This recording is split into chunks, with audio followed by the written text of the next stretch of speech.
Dear students, आज हम factors affecting crystal field parameters के बारे में पढ़ेंगे, यानी कि क्रिस्टल क्षेत्र पैरामीटर को प्रभावित करने वाले कारक कौन कौन से हो सकते हैं।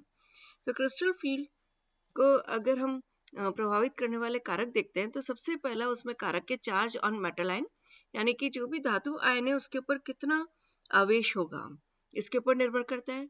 दूसरा, जो वहां पर कॉम्प्लेक्स बनाने में जो लिगेंड काम में आ रहा है उस लिगेंड की क्या प्रकृति है, नेचर ऑफ लिगेंड।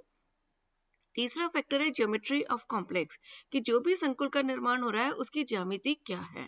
तो उसके आधार पर ये CF ऐसी जो है उसका मान निर्भर करता है इन तीनों ही फैक्टर्स के ऊपर। तो आज हम एक एक करके प्रत्येक फैक्टर के बारे में डिटेल में स्टडी करेंगे। सबसे पहले हम देख रहे हैं चार्ज ऑन मेटल आयन। इसको हम क्रिस्टल क्षेत्र पैरामीटर की जगह हम ये भी बोल सकते हैं कि CFSE को प्रभावित करने वाले कारक। तो सबसे पहला हम कारक देखते हैं चार्ज ऑन मेटल आयन, यानी कि जो धातु आयन है उसके ऊपर आवेश को हम किस प्रकार से स्टडी कर सकते हैं। तो इसको भी हम तीन भागों के अंदर डिवाइड करते हैं। कैसे कि मेटल आयंस आर सेम, कि धातु के आयन तो समान है लेकिन उनकी जो ऑक्सीडेशन स्टेट्स है, उनकी जो ऑक्सीकरण अवस्था है वो डिफरेंट है, वो भिन्न भिन्न है। And number of electrons in D number of D electrons is also different, कि जो डी ऑर्बिटल है उसके अंदर जो इलेक्ट्रॉनों की संख्या है वो भी सब में अलग अलग है। जैसे फॉर एग्जांपल हम यहाँ पर देख सकते हैं, हमने यहाँ पर संकुल लिया है आयरन का। तो हमने पहले ये कहा कि मेटल आयंस आर सेम, धातु के आयन समान है। मतलब आयरन हमने लिया है, आयरन दोनों के अंदर दोनों ही कॉम्प्लेक्स, पहले दो कॉम्प्लेक्स के बारे में स्टडी कर रहे हैं हम, तो दोनों ही कॉम्प्लेक्सेस के अंदर जो मेटल आयन है वो सेम है, but their oxidation states are different. लेकिन उनके जो ऑक्सीकरण अवस्था है वो अलग अलग होनी चाहिए। पहले वाले के अंदर ऑक्सीकरण अवस्था यहाँ पर हम देख सकते हैं ये 2 है, और दूसरे वाले के अंदर ऑक्सीकरण अवस्था जो है वो 3 है। Number of D electrons is also different. अब अगर नंबर ऑफ डी इलेक्ट्रॉन्स हम देखते हैं तो पहले वाले के अंदर डी ऑर्बिटल में इलेक्ट्रॉनों की जो संख्या है वो 6 है, और दूसरे वाले के अंदर यहाँ पर 5 है। तो ऐसी स्थिति में अगर हमने ये कोई भी दो दो के एग्जाम्पल ले लिए, पहला हमने आयरन का लिया, दूसरा हमने यहाँ पर कोबाल्ट का लिया है। कोबाल्ट के अंदर भी आप देख सकते हैं कि लिगेंड यहाँ पर हमने H2O लिया है, लेकिन दोनों के अंदर मेटल सेम है। इन दोनों की जो ऑक्सीकरण अवस्था है वो पहले में सेकेंड है, दूसरे के अंदर थर्ड ली है। जो नंबर ऑफ इलेक्ट्रॉन्स हमने लिया है वो पहले वाले कॉम्प्लेक्स के अंदर वो 7 है, दूसरे वाले कॉम्प्लेक्स के अंदर जो डी ऑर्बिटल के अंदर इलेक्ट्रॉनों की संख्या है वो 6 है। तो ऐसे केसेस के अंदर जब हम ये इसको स्टडी करते हैं तो स्टडी करने में आप देख सकते हैं कि जो CFSE है वो किस प्रकार से उसमें चेंजेस आ रहे हैं। पहले वाले में ऑक्सीकरण अवस्था 2 है और नंबर ऑफ इलेक्ट्रॉन्स 6 है, दूसरे वाले में ऑक्सीकरण अवस्था 3 है। तो CFSE का जो मान है वो दूसरे वाले कॉम्प्लेक्स के अंदर अधिक है। तो इसका कारण क्या हो सकता है? इसका कारण ये हो सकता है कि जिस भी धातु आयन के ऊपर आवेश अधिक है वो लिगेंड को बहुत प्रभावी तरीके से, बहुत इफेक्टिव वे में पोलराइज करती है, ध्रुवित करती है। और ऐसा होने से क्या होगा कि धातु आयन के जो भी पास लिगेंड है वो बहुत इजीली अप्रोच कर सकेंगे, बहुत इजीली उसके पास पहुंच सकेंगे, और उसके कारण जो मेटल आयन है और लिगेंड है उन दोनों के मध्य में जो इंटरेक्शन होगी, जो अंतःक्रिया होगी वो बढ़ जाएगी। वो जब बढ़ जाएगी तो CFSE का मान भी जो है वो इंक्रीज हो जाता है। तो इस प्रकार हम ये कह सकते हैं कि जो CFSE है that is directly proportional to the जो भी चार्ज या ऑक्सीडेशन स्टेट है। तो जितना अधिक अगर इसमें ऑक्सीकरण अवस्था है तो उतना ही यहाँ पर CFSE जो है उसका मान अधिक है। इसी को हम कोबाल्ट के रेफरेंस में भी देख सकते हैं। पहले वाला आप केस देख सकते हैं, यहाँ पर इसमें ऑक्सीकरण अवस्था 2 है, दूसरे वाले के अंदर 3 है। अब इसमें अगर आप CFSE का मान देखें तो यहाँ पर 9300 है और दूसरे वाले के अंदर ये 18200 है। और इसी प्रकार हम ये देख सकते हैं कि जैसे ही ऑक्सीकरण अवस्था बढ़ी वैसे ही जो CFSE है उसके मान में भी वृद्धि हुई। जैसा कि अभी हमने कहा कि अधिक ऑक्सीडेशन स्टेट होने पर जो ऑक्सीकरण अवस्था है वो हायर होने पर जो लिगेंड का पोलराइजेशन होगा सेंट्रल मेटल आयन की द्वारा वो अधिक होगा। जब अधिक होगा इंटरेक्शन ज्यादा होगा, इंटरेक्शन ज्यादा होगा तो नेचुरली वो अधिक क्लोज आएगा, अधिक क्लोज आएगा तो CFSE जो है उसका मान बढ़ जाएगा। दूसरा हम देखते हैं केस जिसके अंदर जो ऑक्सीडेशन स्टेट्स है वो तो सेम है, लेकिन जो नंबर ऑफ इलेक्ट्रॉन्स है वो डिफरेंट है। जैसे कि आप यहाँ पर देख सकते हैं कि कोबाल्ट, हमने पहला जो एग्जांपल लिया है वो कोबाल्ट कॉम्प्लेक्स का लिया, दूसरा हमने एग्जांपल जो लिया वो निकल कॉम्प्लेक्स का है। दोनों के अंदर लिगेंड कॉमन है, दोनों के अंदर नंबर ऑफ लिगेंड भी सेम है, और दोनों के अंदर जो ऑक्सीकरण अवस्था है वो भी सेम है। लेकिन यहाँ पर हमने क्या डिफरेंस लिया है कि when oxidation states are same but number of electrons are different. जैसे यहाँ पर हमने ले लिया 3d7 और यहाँ पर 3d8 है। तो पहले वाले केस के अंदर अगर हम CFSE का मान देखते हैं तो ये आती है 9300 सेंटीमीटर इनवर्स। दूसरे वाले केस के अंदर आ रही है 8500 सेंटीमीटर इनवर्स। तो इस प्रकार हम देख सकते हैं कि जैसे ही मेटल की ऑक्सीडेशन स्टेट बिल्कुल सेम है, लेकिन अगर नंबर ऑफ इलेक्ट्रॉन बढ़ गए तो इसके अंदर CFSE का मान भी कम हो गया। तो डेल्टा O, या हम ये कह सकते हैं कि जो CFSE है that is inversely proportional to the number of electrons, यानी इलेक्ट्रॉनों की संख्या के व्युत क्रमानुपाती होती है। तो ऐसा क्यों होगा? क्योंकि हम ये इन उदाहरणों से हमें स्पष्ट हो रहा है कि जब ज्यादा इलेक्ट्रॉन्स हो जाते हैं, जैसा कि इस केस के अंदर हम देख सकते हैं यहाँ पर 3d8 है, तो इसमें इलेक्ट्रॉन उच्च ऊर्जा वाले Eg कक्षकों के अंदर भरे जाएंगे, और जब उच्च ऊर्जा वाले Eg कक्षकों के अंदर भरे जाएंगे तो उस समय पर डेल्टा O का मान जो है वो कम हो जाएगा।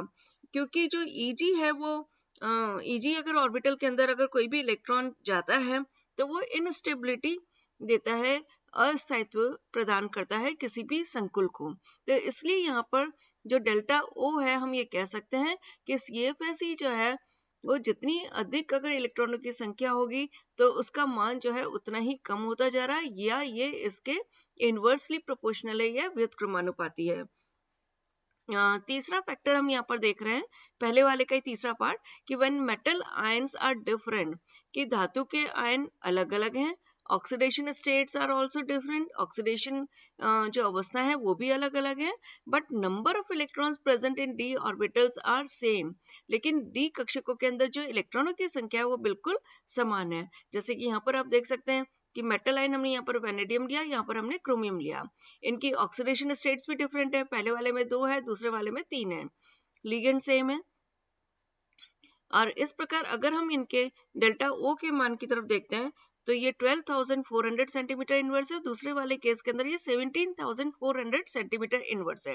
जैसा कि हमने कहा कि number of electrons present in d orbitals are same, दोनों के अंदर यहाँ पर 3-3 जो इलेक्ट्रॉन्स है उनकी संख्या जो है बिल्कुल समान है।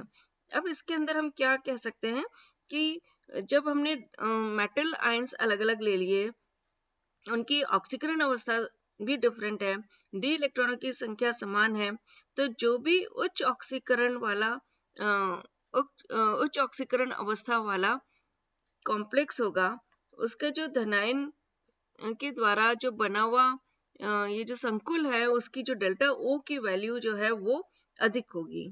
आप देख सकते हैं कि V2 पॉजिटिव, V अगर जो ऑक्सीडेशन स्टेट अंदर जो इसकी जो ऑक्सीकरण अवस्था अगर 2 है और क्रोमियम के द्वारा अगर हम कंपेयर कर रहे हैं तो यहाँ पर जो क्रोमियम है वो अधिक बल से अपने लिगेंड को आकर्षित कर रहा है, और जब अधिक बल से लिगेंड्स को अपनी तरफ आकर्षित करेगा तो क्या होगा, क्योंकि दोनों के अंदर लिगेंड तो सेम है, H2 है, तो इस प्रकार जो क्रिस्टल क्षेत्र का प्रभाव है वो धातु आयन के डी कक्षकों पर ज्यादा होगा और डेल्टा O का जो मान है वो बढ़ जाएगा। तो इस प्रकार हम ये कह सकते हैं कि डेल्टा O जो है वो डायरेक्टली प्रोपोर्शनल है टू द ऑक्सीडेशन स्टेट और चार्ज। क्योंकि हमने सारी चीजें सेम ली है, सिर्फ हमने ऑक्सीकरण अवस्था के अंदर चेंजेस लेकर आए हैं। ऑक्सीकरण अवस्था में चेंज आने के कारण जिसकी भी अधिक ऑक्सीकरण अवस्था या उच्च ऑक्सीकरण अवस्था होगी वो कंपैरेटिवली लिगेंड को अपनी ओर अधिक आकर्षण बल के साथ आकर्षित करेगा, जिसके फलस्वरूप डेल्टा O का जो मान है वो कम हो जाता है। इसीलिए यहाँ पर हम ये कह रहे हैं कि delta O is directly proportional to the oxidation state of the metal ion और चार्ज ऑन मेटल आयन, कि यानी कि जो CFSE का मान है वो उस धातु आयन की ऑक्सीकरण अवस्था या उसके आवेश के प्रोपोर्शनल हो जाती है। इसका हम नेक्स्ट फैक्टर लेते हैं, जब ट्रांजिशन सीरीज जो है वो अलग अलग हो जाए। ट्रांजिशन सीरीज ही अगर अलग अलग हो जाती हैं तो इसका मतलब क्या हुआ कि कोई 3D का सीरीज का होगा, कोई 4D सीरीज का होगा, कोई 5D सीरीज का होगा, तो इसका क्या प्रभाव पड़ेगा। तो हम यहाँ पर देख सकते हैं कि 3D जो ट्रांजिशन सीरीज है उससे जब 4D के अंदर आता है और इसी प्रकार 4D से 5D के अंदर आता है तो जो CFSE के मान है उनके अंदर इंक्रीज हो रहा है। अब इस प्रकार अगर फर्स्ट वाला जो है उसके लिए सबसे कम है और जो सेकंड वाला है उसके लिए कंपैरेटिवली थोड़ा हायर हो गया और जो थर्ड वाली जो सीरीज है उसके लिए बहुत ही अधिक है। और फर्स्ट से अगर हम सेकेंड सीरीज की तरफ देखते हैं कि मतलब अगर 3D ट्रांजिशन सीरीज से अगर ये 4D ट्रांजिशन सीरीज की तरफ जाता है तो यहाँ पर जो वृद्धि है ये लगभग 30 से 50% तक हो सकती है। जो इंक्रीज है वो 30 से 50% तक हो सकता है। और इसी प्रकार जब 4D से 5D के अंदर जाता है तब भी ये इंक्रीज हो रहा है। तो हम ये देख सकते हैं कि जो डेल्टा ओ का मान है वो सबसे कम तो 3D के लिए है, उसके बाद 4D के लिए है और उसके बाद ये 5D के लिए है। और इसका क्या रीजन हो सकता है कि जो लोअर ट्रांजिशन सीरीज है मतलब 3D वाली जो रेंज है उनसे अगर हम हाई की तरफ जा रहे हैं तो डी कक्षक जो है वो नाभिक से दूर होते जा रहे हैं। और जो डी कक्षक जब नाभिक से दूर होते जाएंगे जैसे मतलब 5D जो कक्षक है वो 4D की तुलना में अधिक दूर होगा, 4D की तुलना में 4D जो है वो 3D कक्षक की तुलना में ज्यादा कंपैरेटिवली विस्तृत होगा क्योंकि वो दूरी ज्यादा है। तो इस प्रकार डी कक्षक जितना बाहर जाता जाएगा उतना ही लिगेंड से जो प्रतिकर्षण है वो उसका बढ़ता जाएगा और प्रतिकर्षण जब बढ़ता जाएगा तो डेल्टा का मान जो है वो बढ़ता जाएगा। तो इस प्रकार हम ये देख सकते हैं कि यहाँ पर जो इसकी इंक्रीज होता जा रहा है और ये जो बाहरी क्षेत्र वाले यानी कि जो भी लिगेंड है उनके द्वारा अधिक प्रतिकर्षण हो रहा है इसीलिए यहाँ पर डेल्टा का मान इंक्रीज हो रहा है। सेकेंड फैक्टर अब हम देखते हैं नेचर ऑफ लिगेंड यानी कि लिगेंड की प्रकृति के ऊपर। अब लिगेंड की प्रकृति में क्या क्या हो सकता है तो पहला इसमें फैक्टर है size of ligand and it's polarisability, कि लिगेंड का आकार और उसकी ध्रुवणशीलता।